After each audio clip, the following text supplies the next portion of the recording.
पुढची महत्त्वाची बातमी पाहूयात। शेतकऱ्यांच्या कांद्याचे दर स्थिर राहावेत यासाठी केंद्र सरकारने नाफेड आणि एनसीसीएफच्या माध्यमातून कांदा खरेदीचा निर्णय घेतला। मात्र यामध्ये देखील गैरव्यवहार होत असल्याने राज्य सरकारने यावर नियंत्रण ठेवण्याचा निर्णय घेतलाय। आता या नाफेड आणि एनसीसीच्या कांदा खरेदीमध्ये मोठ्या प्रमाणामध्ये भ्रष्टाचार झाल्याचं उघड झालंय।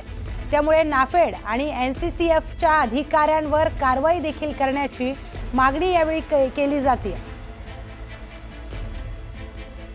या संदर्भातली माहिती जाणून घेऊयात आपले प्रतिनिधी लक्ष्मण घाटोळ यांच्याकडून। लक्ष्मण, कांदा खरेदीमध्ये गैरव्यवहार झाल्याची बातमी समोर येते, त्या संदर्भात आंदोलन नाशिकमध्ये सुरू आहे, काय माहिती? नाशिकमध्ये कांदा उत्पादक शेतकऱ्यांच्या विविध मागण्यांसाठी बाळासाहेब थोरात यांच्या नेतृत्वामध्ये काँग्रेसचं आंदोलन सुरू आहे। आपण बघतोय पाऊस सुरू आहे आणि पाऊस सुरू असताना काँग्रेसचे कार्यकर्ते जे आहे अशा पद्धतीने गळ्यामध्ये कांद्याच्या माळा घालून नाशिकच्या नाफेड आणि एनसीसीएफच्या कार्यालयावरती चालून आलेले आहे। जोरदार घोषणाबाजी जी आहे त्यांच्याकडून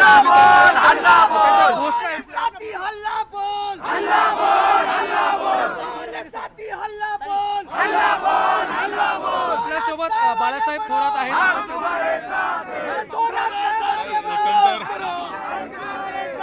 शेतकऱ्यांची पिळवणूक सुरू आहे। शेतकऱ्यांना या खरीपामध्ये पुरेसं खत मिळालं नाही, त्याचे बाजार वाढवले गेले। एवढंच नाही तर लिंकिंग मध्ये सुद्धा काही ना काही बोगस वस्तू घ्यावं लागल्या। हे सरकार प्रणित होतं। संपूर्णपणे खर्च वाढून गेलेला आहे। 2,000 रुपये क्विंटलला खर्च कांदा निर्माण करण्याकरता येतो आणि आज 1,000-1,200 रुपयामध्ये कांदा चाललेला आहे। जी खरेदी एनसीसीएफ मार्फत चाललेली आहे, जी खरेदी नाफेड मार्फत चालली, त्याच्यामध्ये प्रचंड भ्रष्टाचार आहे। काही अहवाल त्यावर तयार झाले पण कारवाई होत नाही। कोणाला वाचवण्याचा प्रयत्न चाललेला आहे। अनेक पक्षाचे पुढारी आहेत, पक्ष पुढारी आहेत अनेक जे त्याच्यात उतरले धंदा करण्याकरता। अनेक परराज्यातले व्यापारी इथं उतरलेत। गुंड आता याच्यामध्ये ताबा घेऊ पाहत आहेत, भ्रष्टाचार करतायत आणि सरकार त्याच्याकडे डोळे झाक करते, त्याला पाठीशी घालतायत। ही दुर्दैवाची गोष्ट ही महाराष्ट्रामध्ये दिसते आहे। हे महाराष्ट्र नाही निवळ तर देशातल्या शेतकऱ्यांचे हाल करण्याचं आम्हाला हे उदाहरण दिसतं आहे आणि म्हणून हा निषेध करणारा मोर्चा आणि भ्रष्टाचाराची चौकशी याच्याकरता हा मोर्चा आहे। शेतकऱ्याला काही झालं तरी 3,000 रुपये कांद्याला भाव हा मिळाला पाहिजे आणि अनेक प्रश्न शेतकऱ्याचे आहेत, विम्याच्या बाबतीत आहे, इतर प्रश्न आहेत। ह्या सगळ्यावर न्याय मिळावा आणि नाशिक हे अत्यंत महत्त्वाचं केंद्र शेतकऱ्याचं आहे, यासाठी इथे हे आंदोलन करण्यात आलेलं आहे। ताई, तुम्ही यापूर्वी कांद्याच्या माळा गळ्यामध्ये घातल्या, लोकसभेमध्ये आंदोलन केलं, आज पावसात आंदोलन करताय, काय? संपूर्ण महाराष्ट्रातील आणि नाशिक आणि धुळे जिल्ह्यातील जो शेतकरी आहे तो मोठ्या प्रमाणामध्ये कांदा उत्पादक शेतकरी आहे। परंतु शेतकऱ्याला कांदा उत्पादन करण्यासाठी साधारणपणे 800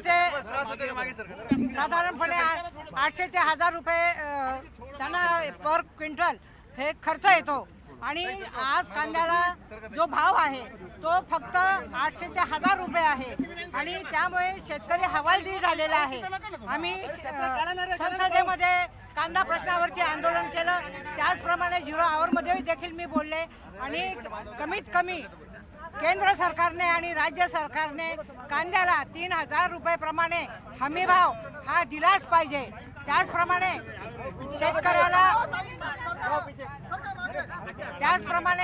शेतकऱ्याचा जो कांदा आहे तो नाफेडच्या माध्यमातून त्याचप्रमाणे एनसीसीएफच्या माध्यमातून या ठिकाणी घेण्यात येतो, तर त्यांनी देखील 3,000 रुपये क्विंटल प्रमाणे हा कांदा हा घेतला पाहिजे आणि हा भ्रष्टाचार जो आहे हा थांबवला पाहिजे। बाळासाहेब आपल्यासोबत, बाळासाहेब, भर पावसामध्ये आंदोलन सुरू आहे। शेतकऱ्याकरता पाऊस आमच्याकरता नवीन नसतो, हवा असा असतो। आंदोलन याकरता आहे